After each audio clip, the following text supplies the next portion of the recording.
Praise the lord. సకల ఆశీర్వాదములకు కారణభూతుడు సర్వయుగములలో సజీవుడైన క్రీస్తు యేసు పేరట మీరు అన్ని విషయములలో దీవించబడుదురు గాక. ఈ దినపు యేసయ్య జీవపు మాట 67వ కీర్తన 7వ చరణం. దేవుడు మమ్మును దీవించును. యేసయ్య మందిరమును ప్రేమించి ఆయన మందిరములో నాటబడి వర్ధిల్లుచు ఆయన మందిరములో సమృద్ధిని సంతృప్తిగా అనుభవిస్తూ ఆయన మందిరములో ఆయన స్వరమును వినుచు ఆయన ముఖదర్శనము చేత తృప్తి పొందుచు ఆయన మాటల చేత హెచ్చరింపబడి ఆయన మార్గములను తెలుసుకొని ఆదరించబడి ధైర్యపరచబడి పరిశుద్ధపరచబడి అన్ని విషయములలో దీవెనలను అనుభవిస్తూ పరలోక పురములో చేరాలని పరదేశులుగా యాత్రికులుగా ఉంటూ ఉన్న పరలోక ప్రయాణికులారా, మనందరి నోట రావలసిన విశ్వాస సహితమైన మాట, మనము అనుదినము సేవించుచున్న జీవము గల దేవుడు మనలని దీవించును అని ఒప్పుకొనవలెను. విశ్వాసముతో పలుకవలెను. భక్తుడు ఎంతటి విశ్వాసముతో పలికెను కదా, అట్టి విశ్వాసము ఆయన మనకు దయచేయునుగాక. మన యేసయ్య తన ప్రజలని తన జనులని తన పేరు పెట్టబడిన ఆయన స్వకీయ సంపాద్యమైన ప్రతిష్ఠిత జనమైన మనలను దీవించే దేవుడుగా ఉన్నాడు. ఆయన జ్యోతిర్మయుడు. శ్రేష్టమైన ప్రతి ఈవియు సంపూర్ణమైన ప్రతి వరమును పరసంబంధమైనదై ఆయన యొద్ద నుండి వచ్చును కదా.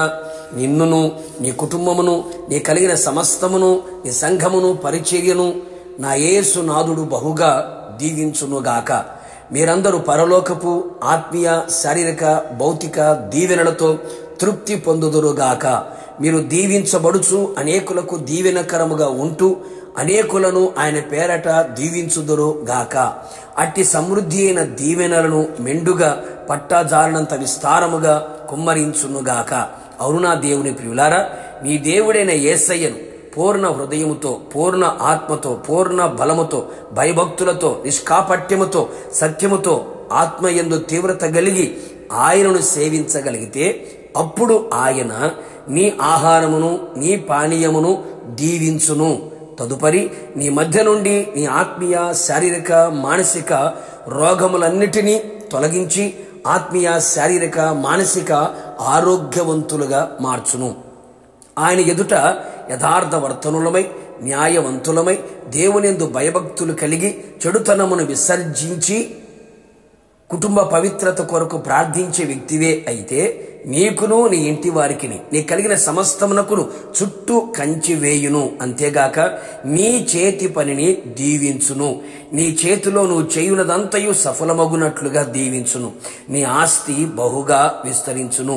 నీవు నీ దేవుడైన యేసయ్య మాట శ్రద్ధగా విని ఆయన ఆజ్ఞలను అనుసరించి నడుచుకొనుచు ఉన్నట్లయితే నీ గర్భఫలమును నీ భూమిని నీ సమస్తమును ఆయన దీవించును. నీవు ప్రయత్నములన్నీ దీవించబడును. నీవు లోపల బయట దీవించబడుదువు. పైవాడిగా ఉండునట్లుగా తలగా కనబడునట్లుగా దీవించబడుదువు. కావున నా దేవుని పరిశుద్ధ దైవ జనాంగమా, ఇట్టి దీవెనలకు మనమందరము పాత్రులమై ఆయన మహిమగల రాకడలో మహిమగల సంఘముగా మారి ఆయనతో మేఘముల మీద నిలిచి ఉందము. యుగ యుగములు ప్రభువుతో సదాకాలము నిలిచి ఉందుము గాక. ప్రార్థన. అత్యంత కృపగలిగిన నా ప్రియ పరలోకపు తండ్రి, నీ పరిశుద్ధమైన పాదములకి కోట్లాది స్తోత్రములు చెల్లించుచు ఉన్నాం. మరొకసారి మీ పాద పద్మముల ఎదుట నిలిచి ఉండే కృపను మీరు మాకు ఇచ్చారు. మమ్మల్ని సజీవులుగా నిలిపినందుకు మిమ్మల్ని స్తుతించుచు ఉన్నాం. మీరు మాత్రమే మమ్మల్ని దీవించగలిగిన దేవుడవు. సమస్త ఆశీర్వాదములకు కారణభూతుడా, మీరు మమ్మల్ని దీవించండి, మేము దీవెనకరంగా ఉండేదము. అందుకని ప్రభువా, మేమంతా మీ మాట శ్రద్ధగా వినున్నట్లుగా మీ యందు భయభక్తులు కలిగి జీవించున్నట్లుగా అలాగే మిమ్మల్ని మాత్రమే సేవించున్నట్లుగా కృప దయచేయమని ప్రార్థిస్తున్నాం.